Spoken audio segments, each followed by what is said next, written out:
Hello friends. In the earlier session, we discussed about peaceful prosperity and development for everybody.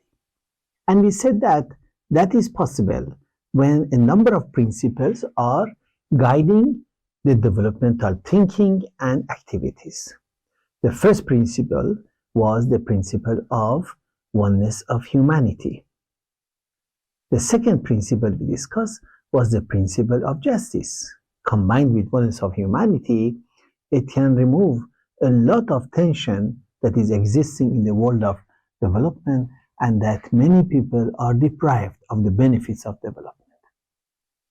And the third principle was adherence to the human rights. Now in this session, we are going to discuss about three other principles which we should consider seriously to make sure that our developmental activities and projects, their benefit reach to everybody, especially the marginalized people. So the fourth principle is about consultation and participation. To achieve success in our collective efforts, consultation must be a basic feature of a viable strategy for social and economic development. We remember consultation does not mean debate or discussion, but it is finding the truth through a process of mutual understanding and openness, frankness, compassion that we are going to discuss today. In fact, in all things, it's necessary to consult, not only about development, but in everything.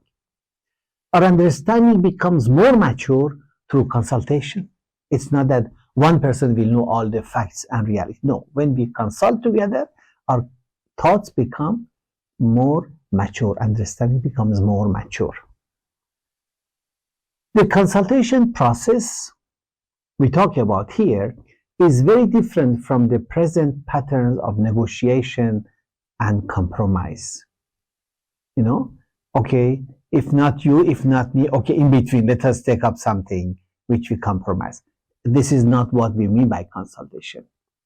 Because the aim of this consultation we are talking about is to find the truth through consensus about the truth of a given situation and the wisest choice of action.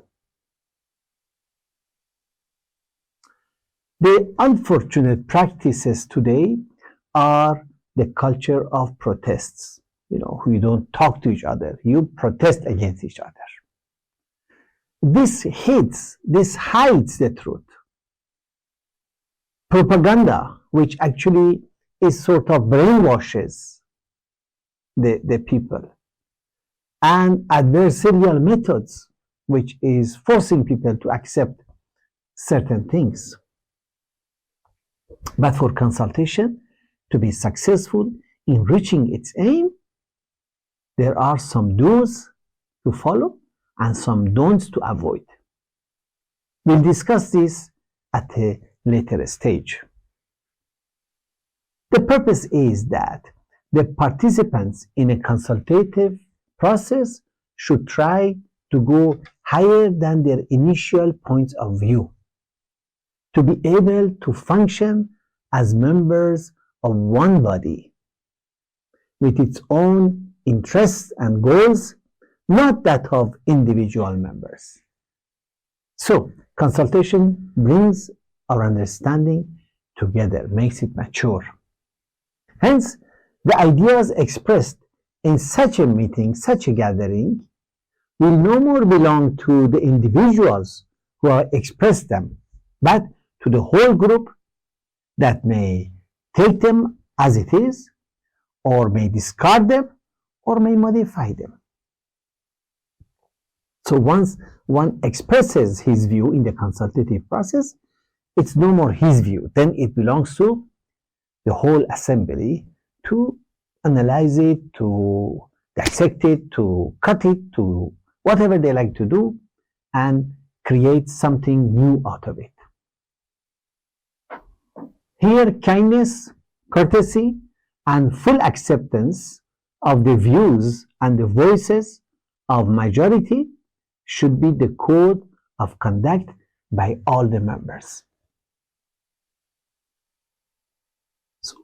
So truly speaking, friends, the participation of the people in the process of consultation must be an organizing principle of every project, including our developmental project in rural or urban communities, the success of which depends on the commitment and efforts of those same people. Let's reflect on this statement which says, "No man can attain his true station except through his justice." If one does not have justice, he cannot reach the highest station which is destined for him, which he is capable to achieve. No power can exist except through unity. And finally, no welfare and no well-being can be attained except through consultation. So, let's look forward to a later session when we are going to discuss about the do's and don'ts of consultation. The next principle we are going to discuss now is the principle of capacity building. That element, unfortunately, often is not considered seriously in the developmental plan. Because development calls for capacity building. This requires great access to knowledge at individual and organizational levels both, and then applying it to the shaping of the affairs of the people. So you use the knowledge individually, collectively, then you apply it. Two knowledge systems have always enriched human understanding and advanced the civilization. These two knowledge systems have been one, science, and the second, religion. Whenever they have worked together in concert, in harmony and unity, they have brought great benefits to humanity.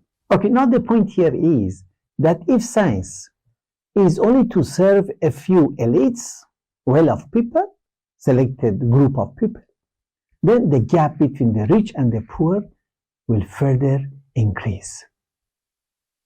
You should remember that if most of the humankind is considered to be only the recipients of science and technology that somewhere else is developed, and these people just receive it, then this is not development.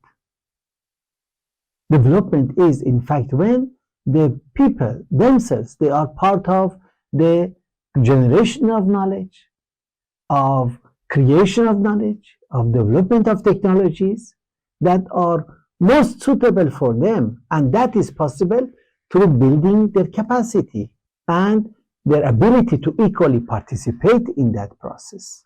Now, through the evolution in communication technology, it is possible to provide information, to provide training to most of the people around the world, wherever they are. So really, everybody should become part of the generation of knowledge, creation of technology. Then you can say that you are building capacity in the people.